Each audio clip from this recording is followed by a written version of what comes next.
Thank you very much. This is the 7th Annual Industrial Control Cybersecurity Europe Conference, afternoon of day 1.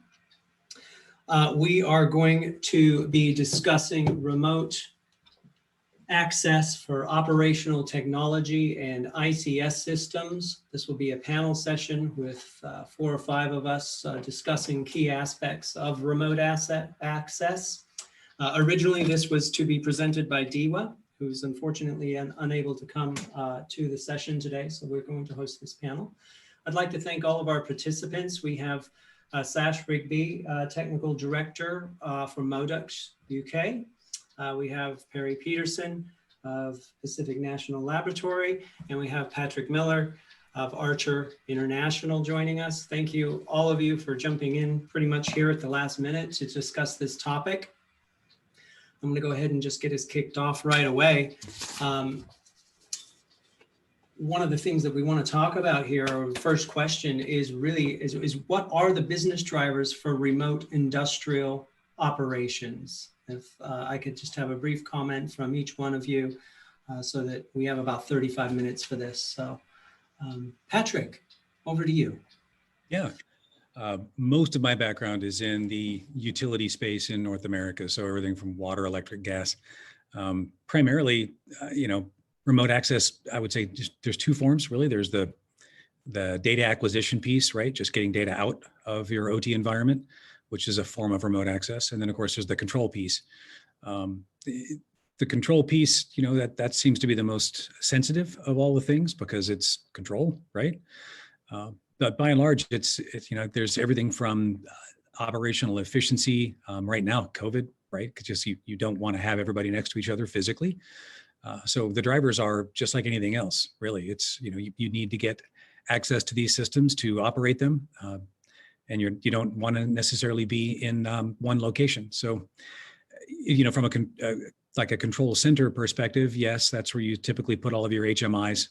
And then, versus put an HMI in a laptop and have it roam, you want to be able to access an HMI in a data center or a control center from somewhere else, versus, actually have that control software running around out there, like VPN access or something like that. So there's, the drivers themselves are just like anything else in business. It's to get people access to the systems that they need in an efficient and timely manner.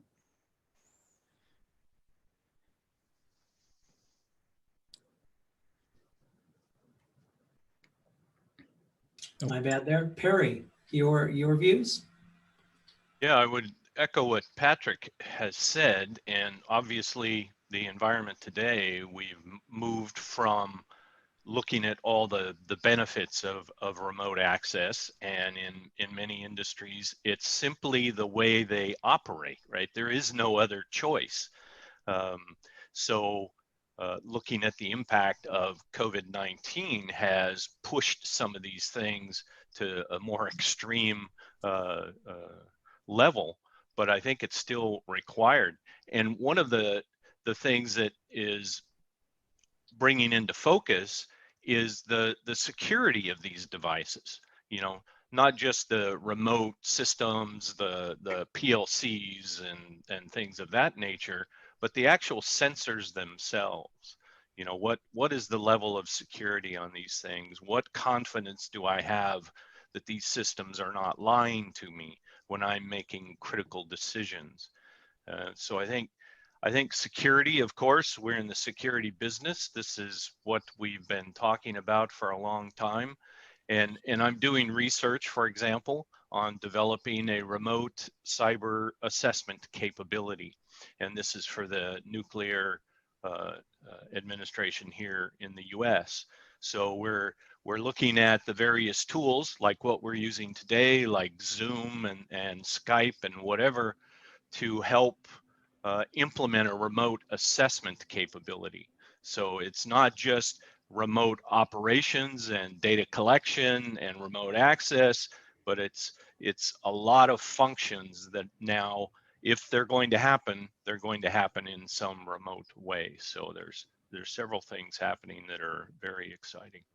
Okay, great. Thank you. Sash, what business drivers for remote industrial operations from your perspective?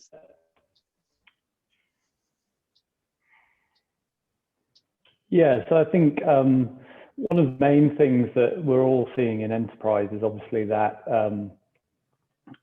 the rest of a company's operations are moving to kind of architectures that allow working from anywhere. So as well as the COVID-19 response that we've seen in technology, we were seeing this move long before. We were seeing a move away from on-premises technologies into the cloud and software as a service. So it's kind of, as people's domains and IT security and edge device configuration moves into the cloud, we've got Azure Active Directory that's in the cloud as well.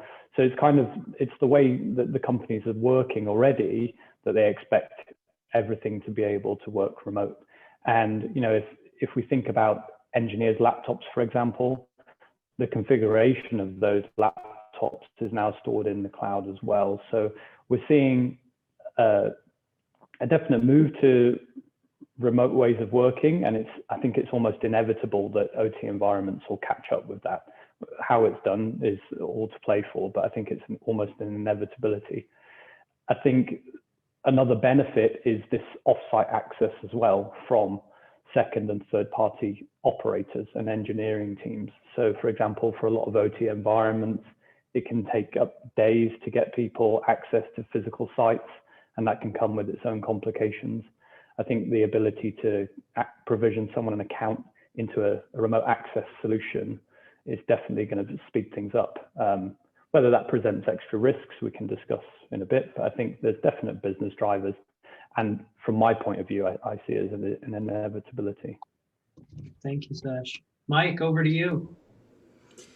Well, I'm kind of going to echo what everybody else has already said. It's about efficiency.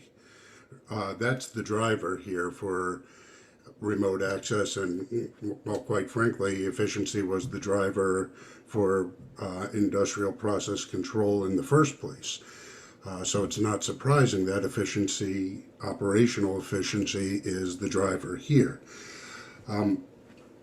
The reality of the situation is, yes, COVID is here, and we are all doing business differently than we were a year ago. And we have chosen that mindfully because we've evaluated the risks associated with how we do business. I'm hoping that we're here to talk today about mindfully evaluating the risks associated with operational remote access, because we're no longer talking about the data, we're talking about the process. So that's it for me. Okay, Mike, thank you. And I apologize if I didn't introduce you, you didn't see the video. So that's Mike Furstenberg with Waterfall Security Solutions. So let's look at the cyber risks associated with remotely operating and maintaining OT and ICS enabled assets.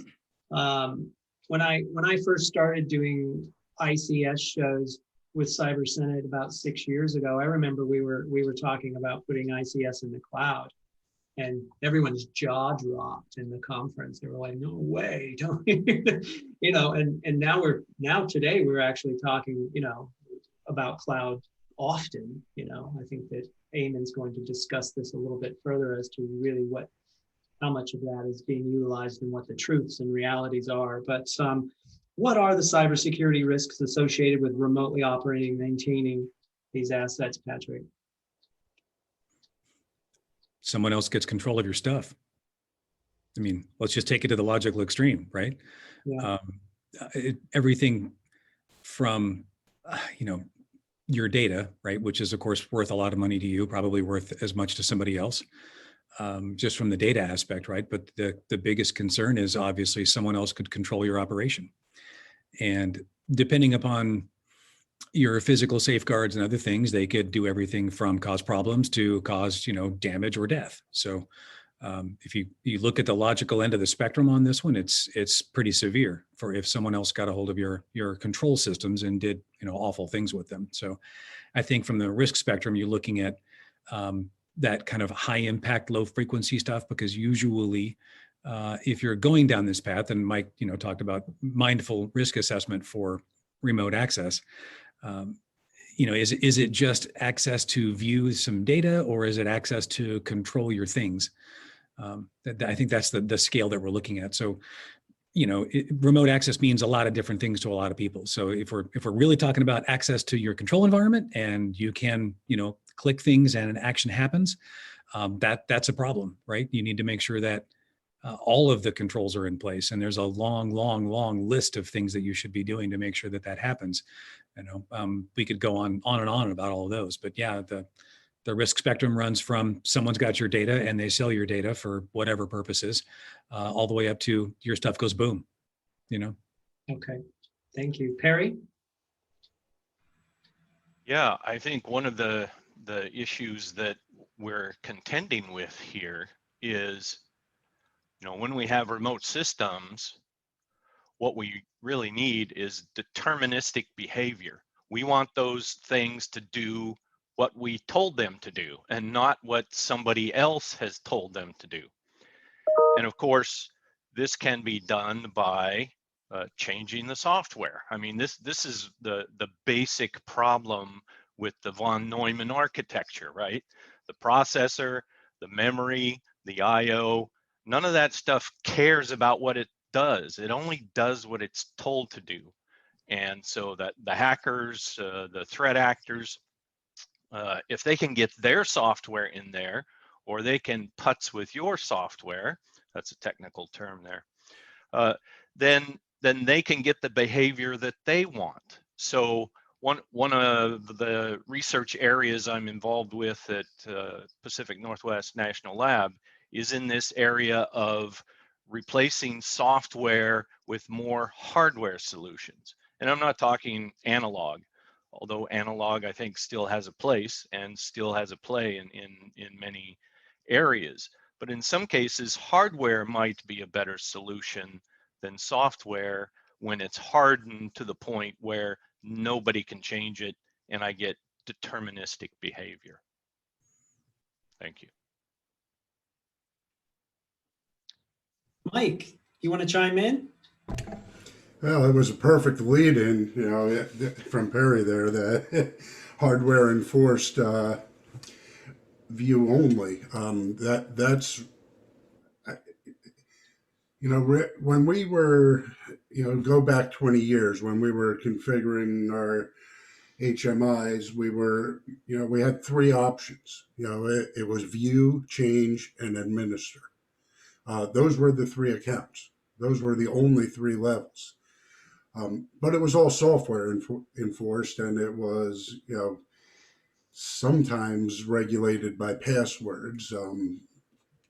Today, it's not the same environment. The risks are different.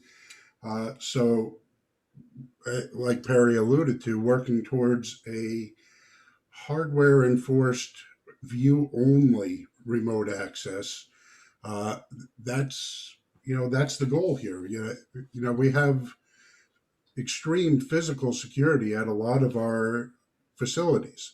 You can't just walk in off the street and sit down in front of an HMI in the control room. You know, physical security doesn't work that way. You've got gates, guards, and guns. You've got badge access. You've got cameras. You've got all kinds of solutions to make sure that nobody who's unauthorized comes in and sits down at that chair in front of the HMI, because they could, in effect, change or administer.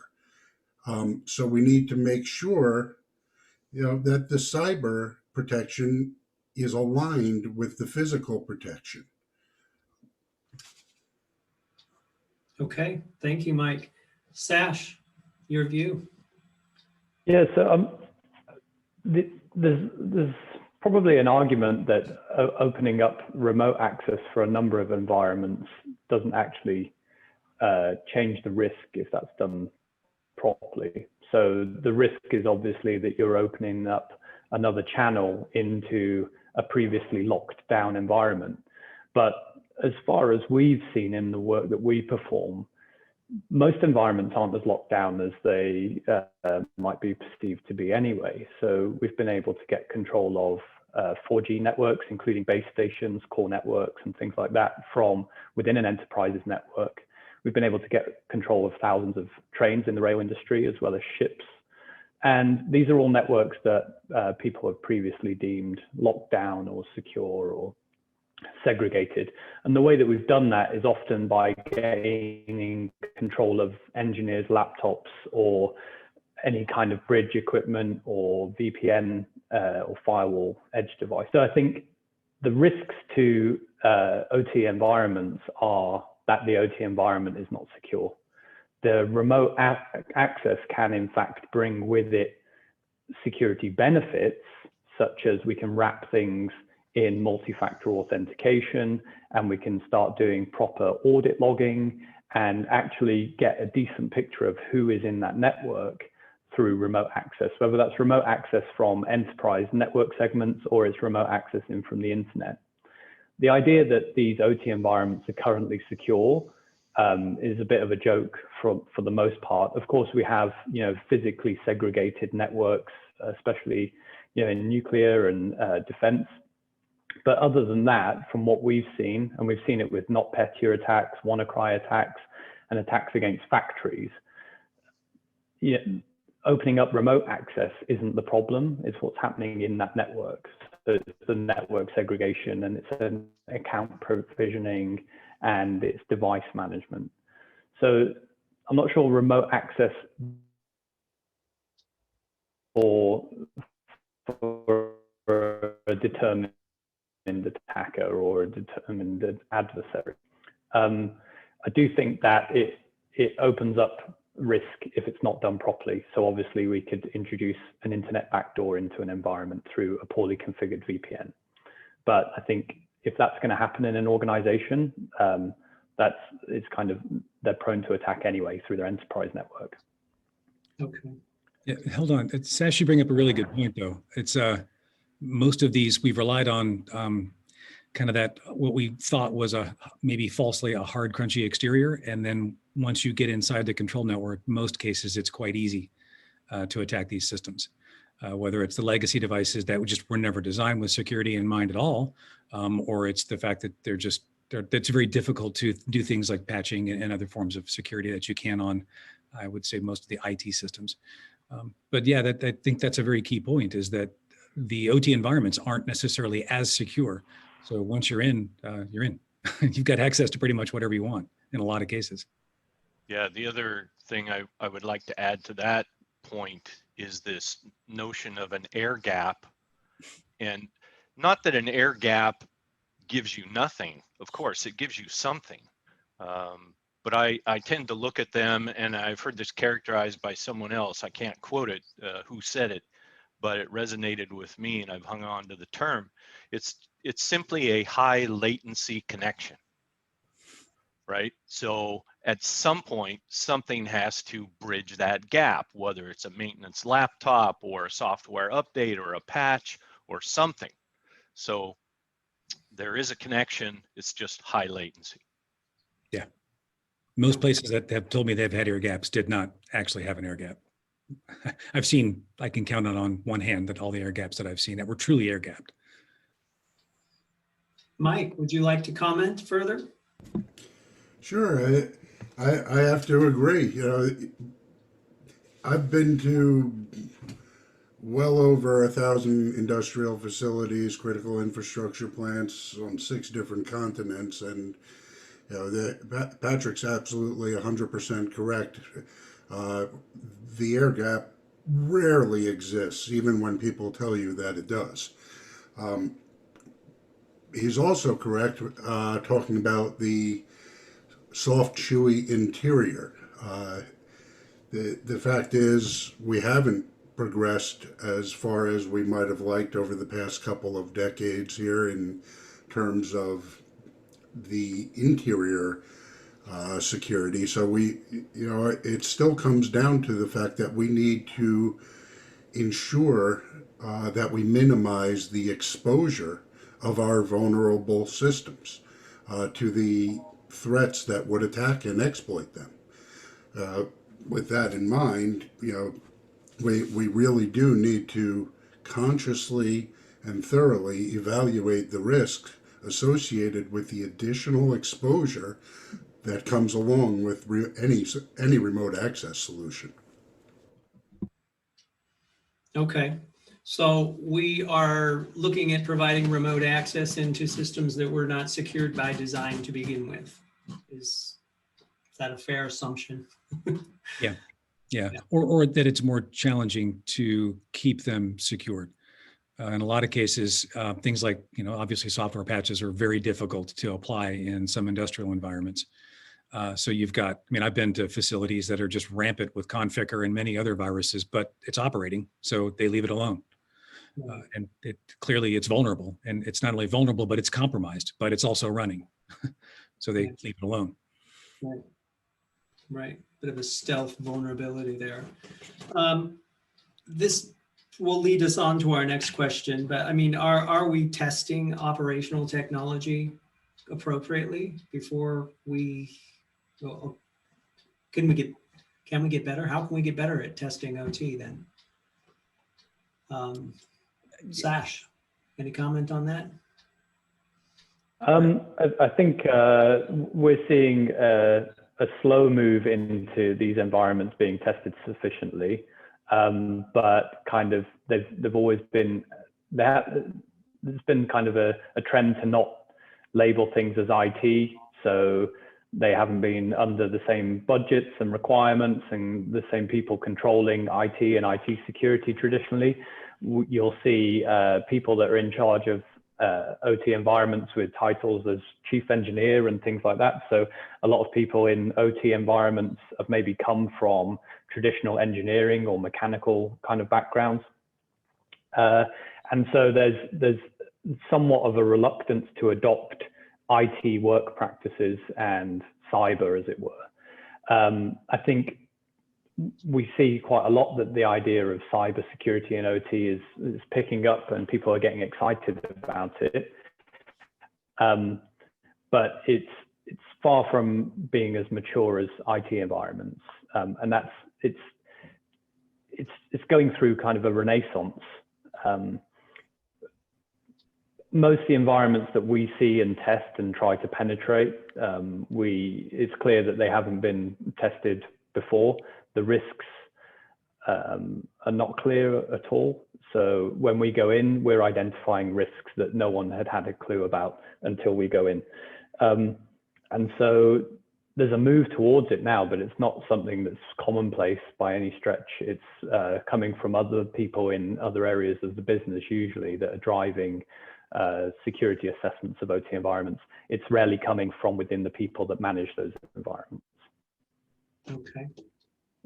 Mike, do you have any comments on OT testing? Are we getting any better at this? We're definitely getting better at applying IT security to process control. The question is, should we be? I personally maintain that what we actually need is industrial security, and we need to stop trying to fit the square peg of information security into the round hole that is industry. Yes, some of the technology underlying is similar in nature, but they are used for entirely different purposes and have entirely different risks associated, and therefore, it's all about risk. Where that's the entire equation here for when it comes to cybersecurity, whether industrial or information based. So I think we're getting better in some respects, but I think we may be going in the wrong direction, and we'll need to. I predict that if we continue down the information security path applied to process control, that we are going to need to reverse course, because we'll find we were looking to apply controls that were not effective or appropriate. Okay. Yeah, I would certainly support that notion. I appreciate what Mike is saying, and in so many OT presentations, you see the CIA triad, which is not a bad way to introduce a concept to people that don't understand the plant floor. But once you do, you realize that information, while not unimportant, is less important than the process itself. And just as an example, in the nuclear industry, and because of the potential consequence of bad things happening, they have like full up simulators, right? So any change is actually run, implemented, and tested in a scaled simulator first before it's brought over to production. And so in some of these areas, they just don't have the wherewithal, but certainly they need to do more testing. So yeah, I agree. It's getting better, but I think we've forgotten or haven't applied some of those lessons that the software quality engineers know well, and that's test, test, test. Yeah, Okay. I'll wrap up with, I am seeing an increase, well, frankly, based on, the cloud, to be honest. The scalability that we've got with the ability to stand up digital twins of our environment, and maybe I want to run 1,000 different scenarios. Well, I can run 1,000 scenarios on 10,000 different digital twins. And my capability now to test all of these things is there. It's the question of, are we actually testing? So I think the capability is there. I don't think that everybody is using that capability to its full potential. And there's obvious roadblocks to that, whether it's we just don't know how to do it, we don't want to afford it. Everybody is trying to do more with less at the moment. And frankly, we've got a pandemic going on. So, hey, we're just trying to keep the lights on. I get all of that. And there's two opposing forces. You're looking at this digital transformation that we're going through, where you're trying to get a lot more sensing capability in so that you can get a lot more data about your environment, so that you can manage your environment in smaller cycles with much more efficiency. It just happens. Once you get a greater visibility in your system, you get a greater capability to manage that environment. So we're getting there. At the same time, we're also removing, unfortunately, and I absolutely applaud the National Labs approaches to looking at getting in some of these additional physical safeguards. Not that we're looking to take everything backward, but we're looking to support what we're doing going forward with these physical safeguards at the same time. So we're trying to do all of these things at once. They all cost money. They all make sense, but they're all different forces pulling in different directions. So I think it's not a challenge of, do we have the capability? Do we know what to do? The answer is yes to all of those things. It's just which one wins the day at the moment. It's kind of like that spider chart where some things get pulled in one direction and some things get pulled in the other direction. It will take time to get these things to balance out. But for now, I think innovation and necessity are driving the day, at least for at the moment. Okay. We have about 5 minutes left. So if each one of you could just briefly comment on what best practices we should be looking at, if you can. Sash, over to you. Okay. Well, to return to the first point briefly, I think we first need to decide how we separate OT environments. So, a nuclear power plant is completely different from a manufacturing factory, where they'll have completely different business drivers. The power plant needs to remain reliable and secure, whereas manufacturing needs to understand their productivity, and they need to produce things and get data out as quick as they can and efficiently, and make changes very quickly. And so with that, in manufacturing and other business-driven OT environments, you'll see this requirement for data in and out, and that's going to ramp up. So we're going to have to, from a security point of view, match that requirement as quickly as we can. And that is going to inevitably come from using the same processes that we have used in IT security, but use it not as this technical process works, but this thought process works, and how we understand risk and apply it to cyber attacks, move that across rather than the technical specifics.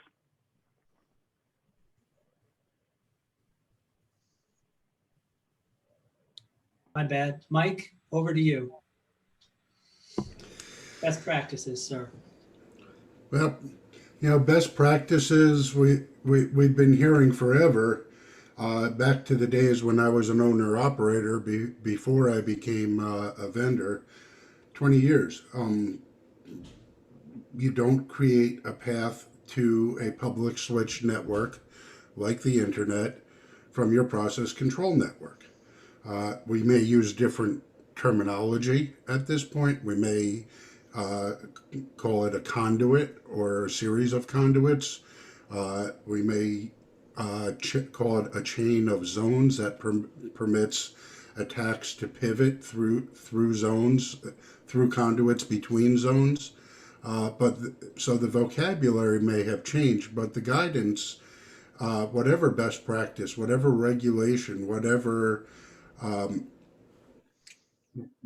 you've been looking at, suggestions, government guidance, since this field developed, we've been saying, hey, you don't connect to the public network even through a hop or two.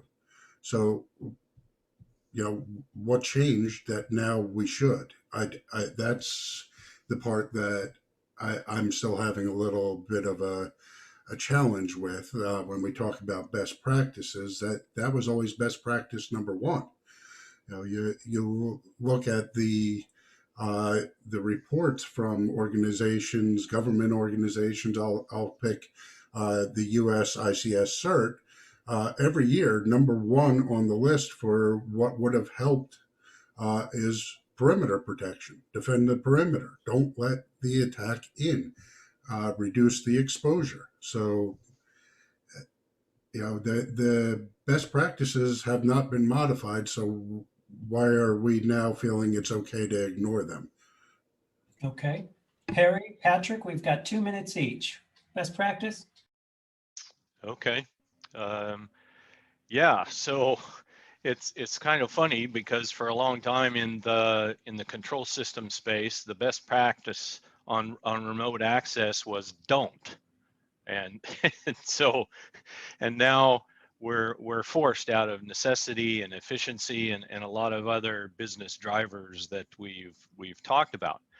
But certainly you can look around, and this is certainly one thing the internet has brought us, is the ability to share information.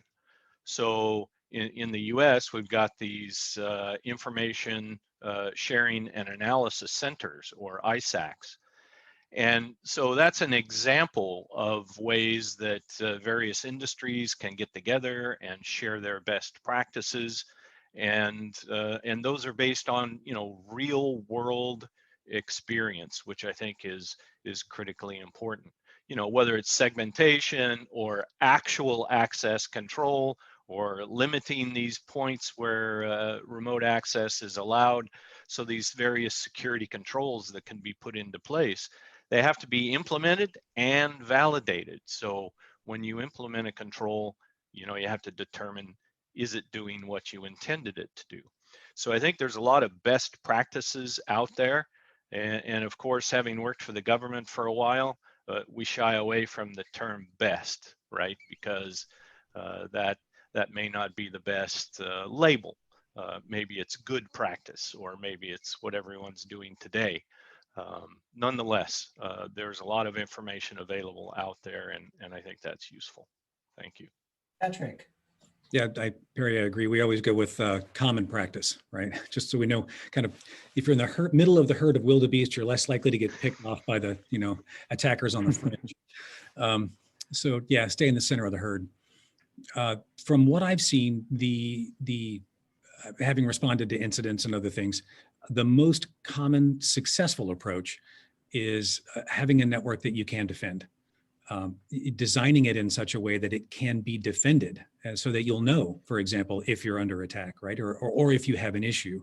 In some cases, it's not necessarily, a malicious actor, it's a human mistake. So there's just, would you even know? right? So at least getting enough sensing capability, monitoring capability, designing your network and segmentation and perimeters and controlling the access with things like multi-factor authentication. Something as simple as multi-factor authentication likely could have stopped like the Ukraine blackout, for example.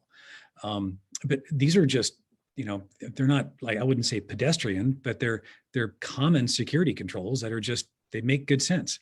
But if you don't have a network that you can defend, it's not designed in such a way, and you wouldn't even know if they were at your front door attacking you, then shame on you. That's up to you. But there's plenty of common practice out there that is tried and true. This isn't like, tomorrow's brand new widget that is untested. This stuff works. You just have to apply it. So it just comes down to, are you willing to actually go through all of those steps to create such an environment that protects your, most critical assets in a way that if you need to have remote control of those things or remote access to those things, that you can do so in a safe and secure way and take that risk down. But this isn't anything new. I mean, this isn't like, we're coming at you with fire for the first time, bringing fire back to the cave for the very first time. It shouldn't be like that. There's plenty of examples out there on what works in terms of commonality. Okay, that's all we have time for. Thank you very much. I greatly appreciate it. And we do have a few questions, but I'll try and ping those across to you folks so you can respond to them appropriately. Again, thank you, Patrick Miller, Managing Partner, Archer International, Perry Peterson, Technical Advisor for PNNL, Sash Rigby, Technical Director, Modux, and Michael Furstenberg, Waterfall Security Solutions Director of Industrial Security. Thank you very much for joining us today. Our next session will be with Eamon Alyssa on cloud and OT. Thank you very much, gentlemen. Thanks. Have a good James. day. Thanks. Take care.